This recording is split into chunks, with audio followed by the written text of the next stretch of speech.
우리가 은퇴 준비를 할 때 IRA를 많이 대비를 하게 되는데 그 IRA 말고 이제 회사에 다니는 경우에는 뭐 401k라든지 뭐 이런 거를 들어봤어요.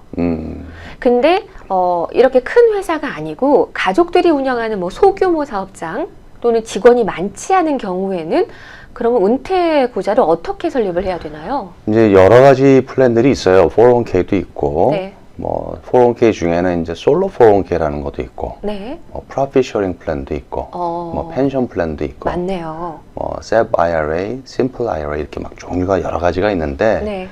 회사의 구성원이 어떻게 되는지, 네. 내가 얼만큼 불입을 하고 싶은지 이런 거에 따라서 이제 플랜을 선택을 하게 되는데 네. 주로 이제 직원이 많지 않은 경우에 가장 쉽게 운영을 할 수 있는 플랜들 중에 하나가 이제 SEP IRA라고 해서 많이들 알려져 있죠. 아, 그렇군요. 스케줄 C를 보고하는 개인 사업자나 회사를 운영하는 사업자가 이용이 가능한. 그렇죠. 개인 사업자들도 SEP 네. IRA를 설립하실 수 있고 회사를 운영하시는 분들도 SEP IRA를 설립하실 수 있죠. 그렇군요. 그럴 경우에는 언제 설립을 하고 어떻게 불입을 해야 되는 건가요? SEP IRA를 할지 말지를 결정하는 부분은 네. 세금 보고 마감일까지 하시면 돼요. 아, 그래서 예를 들어서 회사를 운영하시는 분은 네. 3월 15일이 세금 보고 마감일이죠. 네. 회사의 세금 보고. 네. 그때까지 결정을 하시면 되는데 만약에 세금 보고를 또 연기할 수도 있잖아요. 네. 6개월을. 그죠? 네. 그러면 그때까지 하셔도 돼요. 혹은 스케줄 C로 보고하시는 분들은 네. 1040의 세금 보고 마감일이 4월 중순이잖아요. 네, 네. 만약에 연기를 하면 네. 10월 달로 넘어가죠. 그래서 네. 그때까지 연기도 가능해요.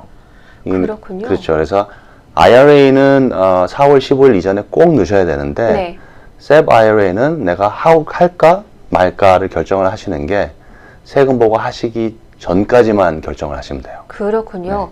자, 그렇다면은 우리가 이렇게 IRA에다가 돈을 넣을 때 소득공제를 받을 수 있다라는 것이 큰 장점이잖아요. 그렇죠. 네. 그렇다면 얼마까지 소득공제가 가능한 건가요? 불입 가능액이 이건 좀 크죠. 우리가 IRA는 보통 6,000불, 맞아요. 50세 이상이시면 네, 네. 7,000불 네. 이렇게 돼 있잖아요. 네. 요거는 5만 불이 넘어갈 수도 있어요. 그래요? 네, 본인이 예를 들어서 5만 불 월급을 받으시면 네. 그거의 25%까지. 오. 근데 5만 불에 25%면 12,500불이죠. 네네. 그까지가 가능한 거죠. 그래서 그렇군요. 좀 여유롭게 내가 조금 더 은퇴 자산을 많이 모으고 싶다. 6,000불, 7,000불로는 너무 시간이 오래 걸릴 것 같다. 네. 라고 생각하시면은 조금 더 많이 불입을 하시려면 SEP IRA를 좀 고려해 보시면 네. 세금도 줄이시고 좀 은퇴 자산을 좀 여유롭게 모으실 수가 있죠. 그러면 이렇게 SEP IRA에 불입을 하게 되면 어떤 효과를 가져오게 되는 건가요? 효과는 지금 말씀드린 대로 소득이 공제가 되는 효과가 있죠. 네. 그죠? 그래서 예를 들어서 내가 10만 불을 벌었는데 네. 25% 25,000불을 불입을 하게 되면 네. 그러면 이제 25,000불만큼은 소득 공제가 되죠. 그러니까 그러면 그만큼 번 것이 아닌 게 되는 거죠. 그렇죠. 그러니까 내가 실질은 벌었지만 10만 불을 벌었는데 7만 5천 불 번 게 그렇죠. 7만 5천 불에 대한 부분에 대해서만 세금 소득세가 계산이 이제 되겠죠. 뭐 이렇게 빼고 하는 과정이. 그렇군요. 그러니까는 세금을 조금 줄일 수 있는 그렇죠. 좋은 계기가 되겠네요. 네. 많이 줄이면은 두 가지 측면에서 캘리포니아 같은 경우에는 크게 도움이 되는데 요즘 건강보험료가 아주 비싸죠. 너무 비싸요. 그죠? 네. 그래서 연세가 좀 50대 후반 정도로 넘어가시면 네. 그냥 보조금 없이 건강보험료를 건강보험을 가입을 하시려면 네. 1인당 1,000불이 넘어가요, 거의. 그 정도예요. 그렇죠. 뭐 예를 들어서 컨디션이 좀 있으셔서 병원을 좀 다니셔야 되면 네. 보험 커버리지가 좀 큰 플랜으로 가야 되잖아요. 네. 그럴 경우는 뭐 1,000불이 훌쩍 넘죠. 그렇군요. 네. 네. 근데 인컴이 줄어들게 되면 네. 건강보험료 보조금이 늘어나는 효과가 있기 때문에 그 부분에도 크게 영향을 받을 수 있죠. 그냥 세금을 적게 내는 것뿐만 아니라 그렇죠. 건강보험료를 줄일 수 있는 효과까지 같이 보게 되네요. 그렇죠. 만약에 건강보험료를 보조를 조금 받으실 수 있는 분이신데 네.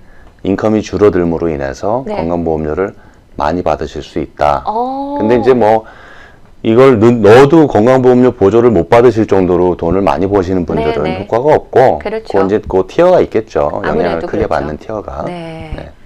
자, 그렇다면은 매년 우리가 불입하는 금액을 좀 변경할 수 있을까요? 그렇죠. 이게 왜 중요한 문제냐면, 네.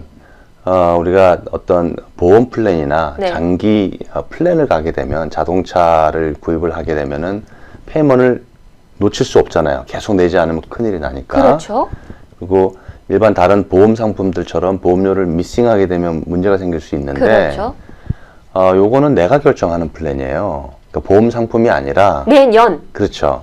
보험에다 어떤 돈을 넣는 게 아니라, 네. SEP IRA라고 하는 거는 그냥 정부의 규정이죠. 네. 법 규정이잖아요. 네. 이렇게 하면은 돈을 공제해 드립니다라고 하는 법 규정이기 때문에 내가 원래 25%까지 불입을 할지, 네. 아니면 작년에는 팬데믹 때문에 비즈니스가 잘 안 됐으니까 여유가 없다.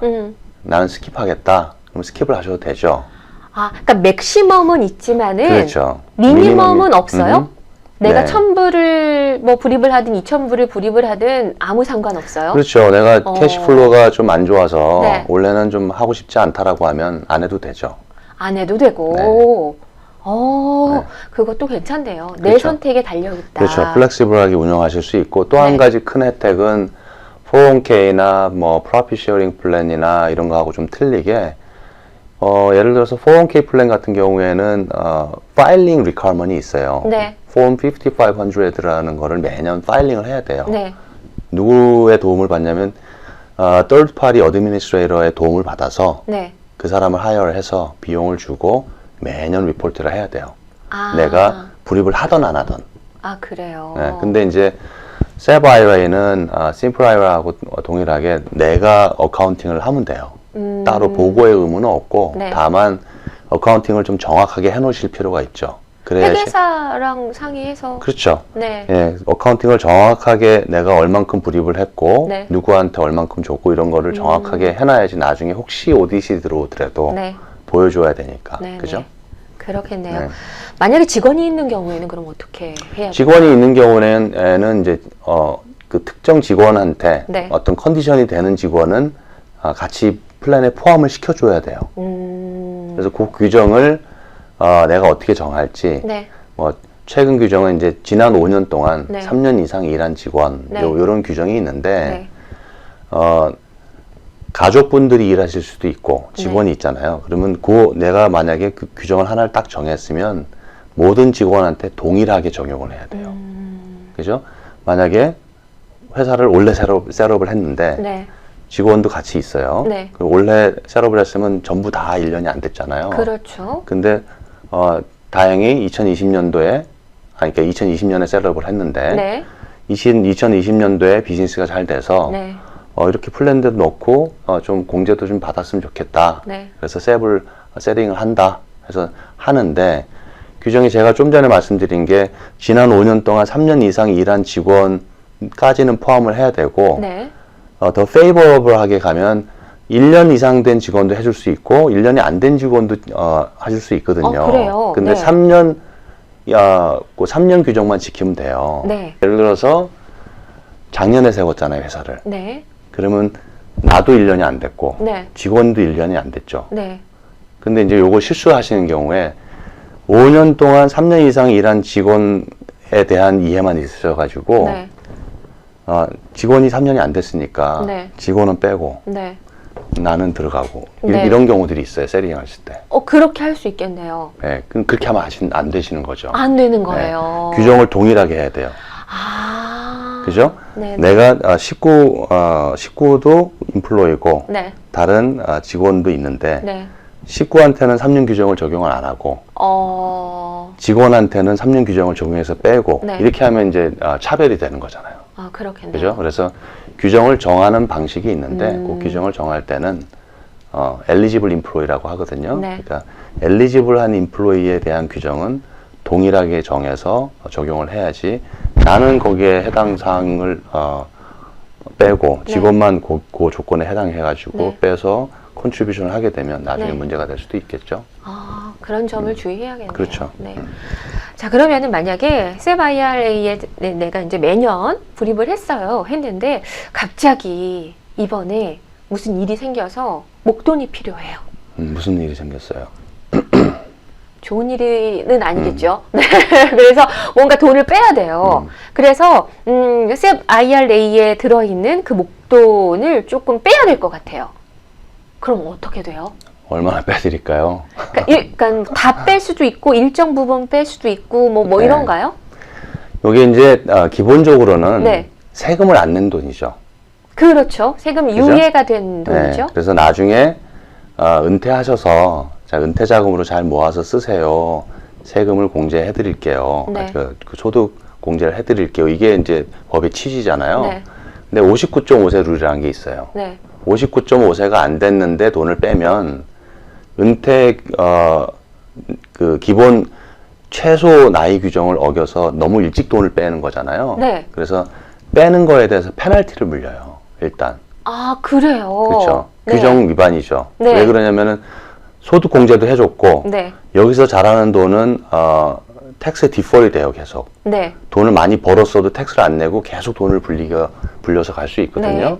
근데 그런 혜택을 다 줬는데 약속 위반을 한 거죠. 은퇴해서 쓰라 그랬는데 아, 내가 이만큼 혜택을 줬는데 네가 왜 규정을 위반해? 이렇게 해서 그렇죠. 벌금을 부과해요. 빨리 빼서 쓰는 셈이 되니까 네. 일단 페널티에 대해서 고려를 하셔야 되고 10%예요. 그게. 10%. 네, 빼는 금액에 대해서. 네. 그다음에 거기서 자란 돈은 뭐 투자를 했다고 하면은 뭐 5만 불을 투자해서 10만 불이 됐는데 네. 처음에 투자한 5만 불도 세금을 안 낸 돈이죠. 소득 네. 공제를 받은 돈이잖아요. 네. 그죠? 네. 그다음에 5만 불이 투자돼서 불어난 돈도 투자돼서 불어나는 기간 동안 세금을 한 번도 안 냈거든요. 그렇죠. 계속 디퍼가 네. 됐으니까. 그럼 10만 불 전체가 다 세금을 안 낸 돈이잖아요. 네. 만 불을 빼던 2만 불을 빼던 네. 세금을 하나도 안 낸 돈이기 때문에 전체가 다 이제 소득세에 잡히죠. 소득세를 내야 되는 부과 대상이 되는 거예요. 10만 불 전체가요? 만약에 다 뽑으면. 다 뽑으면. 네. 네, 네, 네. 그래서 이제 뽑으시는 금액 전체 금액이 소득세 부과 대상이 되고 플러스 빼시는 만큼이 59.5세 이전이라면 네. 10% 페널티도 따라온다. 아, 그렇군요. 그렇죠. 기본적으로는 이거는 은퇴하시고 쓰시라는 돈이기 때문에 그죠? 네. 너무 일찍 빼시게 되면 이제 그런 문제가 좀 생길 수 있죠. 일단은 넣어둔 돈은 59.5세 이후에 빼는 걸로 해야겠네요. 그렇죠. 59.5세 이후에도 이제 은퇴용이잖아요. 그렇죠. 은퇴 기간이 길거든요. 네. 그죠? 65세, 70세 은퇴하신다고 해도 지금의 라이프 스팬으로는 한 20년 이상을 사셔야 되기 때문에 거기에 있는 돈을 한꺼번에 뽑아 쓰시면 네. 소득세에 대한 부담도 크고 네. 나중에 은퇴 후반기에 돈이 모자랄 수도 있기 때문에 그걸 잘 분배를 해서 쓰셔야 되겠죠. 그러면 갑자기 궁금한 점이 생기는데 만약에 중간에 불의의 뭐 사고로 인해서 59.5세 이전에 사망을 하게 되면은 그 돈을 그냥 다 가져갈 수 있는 건가요? 누가 가져가요? 사망하시는 분이? 배우자나 가족들이? 그렇죠. 예. 사망을 하시게 되면 이제 배우자분한테 네. 그게 이제 권리가 넘어갈 수 있죠. 네. 예. 그래서 배우자분이 그 어카운트를 테이크오버 하실 수도 있어요. 아, 그래요? 예. 대신에 이제 만약에 배우자분이 사망보상금으로 인출을 하게 되면 네. 인출을 할 경우에는 사망보상금에 대한 인출이기 때문에 네. 10% 페널티 규정은 없고요. 다만 다만 세금을 안 낸 돈이니까 네. 인출을 데스 베네핏으로 이제 인출을 할 경우에 그 해에 네. 세금만? 소득세를 내셔야 되겠죠. 그죠? 알겠습니다. 아니면 네. 배우자분이 다른 자산도 있고 내가 일을 하니까 네. 굳이 데스 베네핏을 안 뽑아도 된다라고 네. 하면 본인의 어카운트로 이름을 바꾸면 되죠. 그렇게 그래서 가능하군요. 본인의 IRA로 운용을 하시면 되죠. 알겠습니다. 자, 그렇다면은요, 내가 이제 불입한 금액은 어떤 방식으로, 아까 뭐 5만 불을 넣었는데 나중에 거기서 불어나서 뭐 10만 불, 예를 그렇게 들어주셨지만, 어떻게 투자 관리가 되는지가 궁금해졌어요. 투자에 대한 옵션은 이제 너무 많죠. 네. 그러니까 그거는 뭐가 좋다라고 말씀을 드릴 수가 없고 네. 각자 원하는 방식의 투자 방식이 있을 거예요. 네. 어떤 분들은 무조건 안전하게, 네. 어떤 분들은 이자가 너무 낮으니까 좀 내가 리스크를 좀 안더라도 좀 많이 자랐으면 좋겠다라고 네. 하시는 분도 있고, 네. 그래서 뭐 연금 상품이 될 수도 있고요. 보험사에서 제공하는 네. 원금을 보장하는 쪽의 상품이 될 수도 있고, 네. 혹은 원금이 보장 안 되지만 많이 자랄 수 있는 네. 포지션으로 주식시장에 투자가 될 수도 있고, 네. 그죠? 그래서 그 투자에 대한 방식은 각자가 선택할 수 있어요. 다양한 옵션은 전문 에이전트한테 네. 설명을 받아서 어떤 옵션들이 있을까 잘 고민을 해보고 나한테 맞는 옵션이 뭘까? 네. 그냥 누가 이게 제일 좋아요 이건 아니고요. 그러니까 원 사이즈 모든 사람이 한 사이즈의 옷을 다 입을 수 없거든요. 네. 그렇기 때문에 나한테 맞는 사이즈의 옷을 찾아야 돼요. 네. 그 상담을 잘 하셔서. 그래야겠네요. 그러니까는 나의 투자 성향이 어떤가에 따라서 거기에 맞는 그런 투자 방식으로 관리가 된다. 그렇죠. 네. 자, 오늘은요, 은퇴부자에 대해서 그 중에서요, 스케줄 C를 보고하는 개인 사업자나, 소규모 회사를 운영하는 사업자들이 이용하는 SEP IRA에 대해서 얘기를 나눠봤습니다. 오늘 블루앵커 재정그룹의, 대표이신 마이클 킴 대표님과 함께 얘기를 나눠봤는데요. 자, 이런 내용들 저희가 계속해서 업데이트 해드릴 거죠? 네, 그럼요. 네. 자, 여러분들 이렇게 우리가 잘 알고 있으면은요, 그만큼 힘이 될 수 있습니다. 저희가 나눠드리는 정보 여러분들이 꾸준히 구독하시고요, 좋아요도 눌러주시고, 그리고 알람 설정 해 두시고요, 여러분들 많은 정보로 힘 얻으시기 바랍니다. 오늘 고맙습니다. 네, 감사합니다.